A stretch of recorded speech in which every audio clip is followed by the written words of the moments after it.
Hey guys, what's up? Welcome back here to today's edition of Intuitive Angling, and really appreciate you guys swinging by the channel to spend some of your day with me. Guys, got a fun little video today. I wrote down what I think are the top 10 bass fishing lies that I'm going to cover real quick in 10 minutes.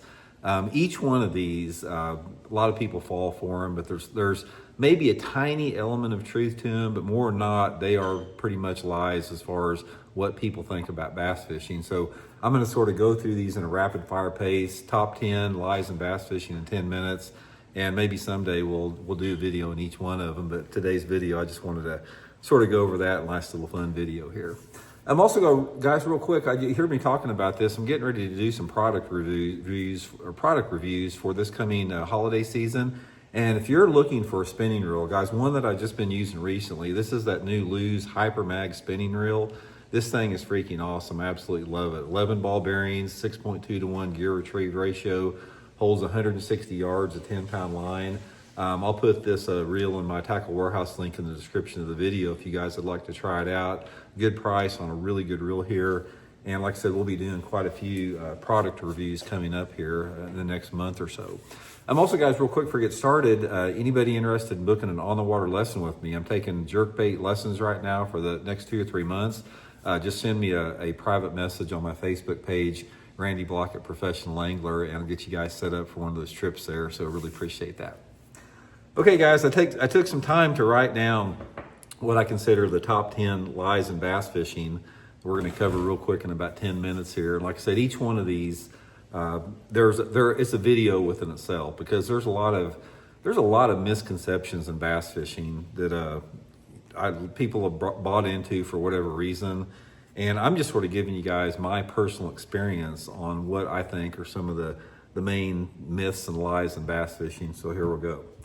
Okay, the first one is the bass are not biting. Guys, bass are always biting. It doesn't matter what the conditions, what the weather is, what the environmental situations is, what the time of day. Bass are opportunistic feeders, and they may not be biting because they're actively feeding, but they're going to be biting at a different type of reflex strikes, curiosity, anger, competition. So never get out there and basically say, you know, fishing's tough today, so they're just not biting.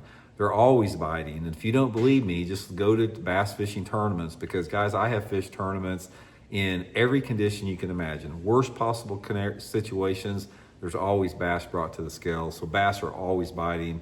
Never get discouraged and think they're just not biting.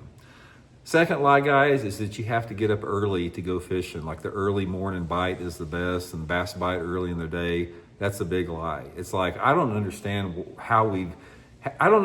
with this thing about bass fishermen feel this need to get up at 4 o'clock in the morning to get out on the water at the crack of dawn. I never do any good early in the morning. It's like, I have found in my own personal fishing that the time between like 10 o'clock in the morning and like 3 o'clock in the afternoon are the best times to fish.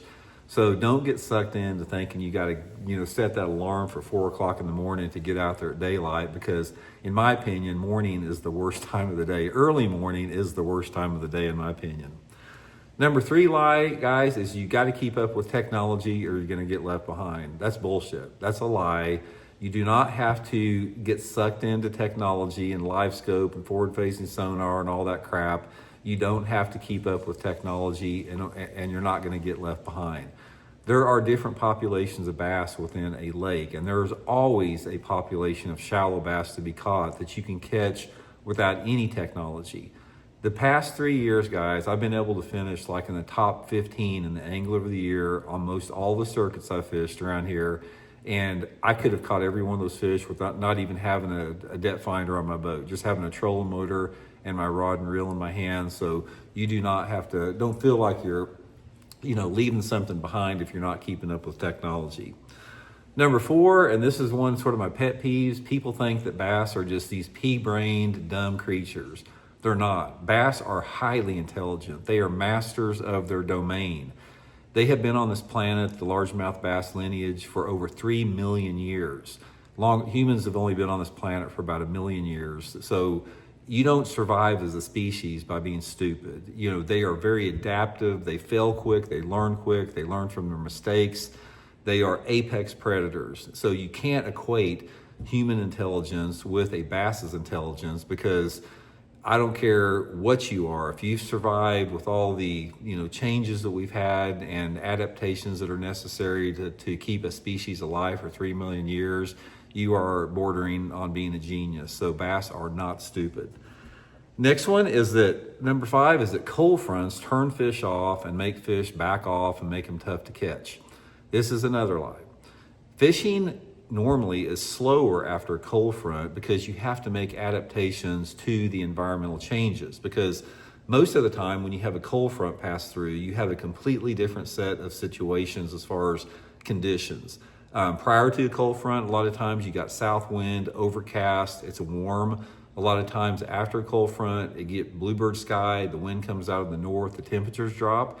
You just have to change your approach. Instead of throwing a crankbait or a spinnerbait or something like that prior to a front, you may have to hunker down and fish a jig or a shaky head or something slow on the bottom after a front rolls through. It doesn't shut them off, it just causes them to prefer a different type of a presentation. Number 6 is that this is one I've heard forever, that people say, well, you should never leave fish to go find fish. That isn't true at all.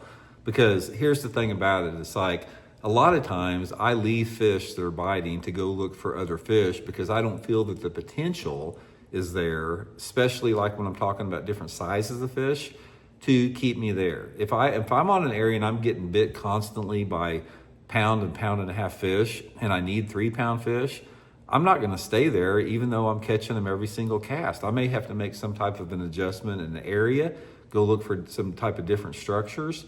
So every situation is unique in that self. Now, sure, you can maximize an area, and if you're catching fish in an area, a lot of times you can change up baits or presentations and milk them out from even more. But a lot of times, especially if like I said, if the area is like starting to slow down a little bit or you're not getting the quality fish, a lot of times the best thing to do is to leave those fish to find some other fish. Okay, 7, the bass go deep in the summertime. A portion of the bass go deep in the summertime, but this again is a myth because there is a huge population of bass that live shallow in the hottest time of the year. I don't care if the water's 90 degrees, guys. There is a segment and a population of bass that live in 3 foot of water or less all summer long in any water condition, any water clarity. And the reason they do that is that there's more food shallow. You've got perch, you've got bluegills, you got minnows, you got crawdads, you got frogs on the bank, you got birds and snakes, you got a literal buffet of fish, of prey for bass to get in really shallow water. So don't feel that you have to get out there in deep water in the summertime to catch fish, because you don't have to do that. Okay, number 8, this actually is probably the most important lie. This is the biggest lie in fishing, in my opinion. Live scope is just another tool. Live scope is not another tool. That's like saying that a thermonuclear bomb is just another weapon. That's not the case with that. It's like live scope is a tool that has fundamentally transformed this sport into something that's not even recognizable for the worse. It's like when you have a piece of equipment that can show you fish in live imaging, live time, and you can watch those fish move and you can watch those fish react to the bait. You can, harass them and trick them into bite, and you can follow a bass for a half a mile just by looking at a screen. That's not just another tool. That's not like another crankbait, or it's not like a trolling motor that's got 5 more pounds of thrust. Live scope is not just another tool. It is the most destructive, worthless tool in bass fishing today. Okay, number 9 is bass bite because they're hungry. Big line fishing, bass rarely bite because they're hungry. Most bass feed at night. Most bass that you catch during the daytime are not feeding out of hunger. They are opportunistic predators.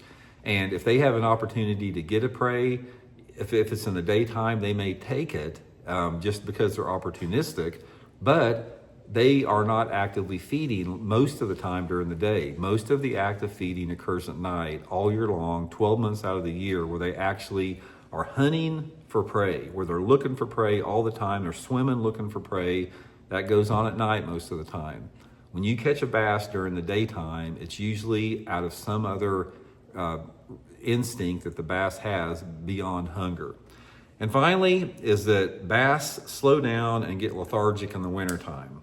Another line fishing, this is something that I have seen unfold myself. I used to believe this back when I first started fishing in the 70s and 80s, that bass were hard to catch because they're cold-blooded creatures and they slow down like a turtle or a snake in the wintertime. That's not true, guys. I have seen bass move incredibly fast in 40-degree water. I have caught tons of bass on jerkbaits in the water temperatures 38 to 40 degrees, working that jerkbait pretty fast, where they have to move to get it, and they have to move for, at a pretty quick pace to get it. And I have had situations where the only way you can get a bite in the wintertime, especially in clear water, is if you work that jerkbait faster than what you think that you're going to work them.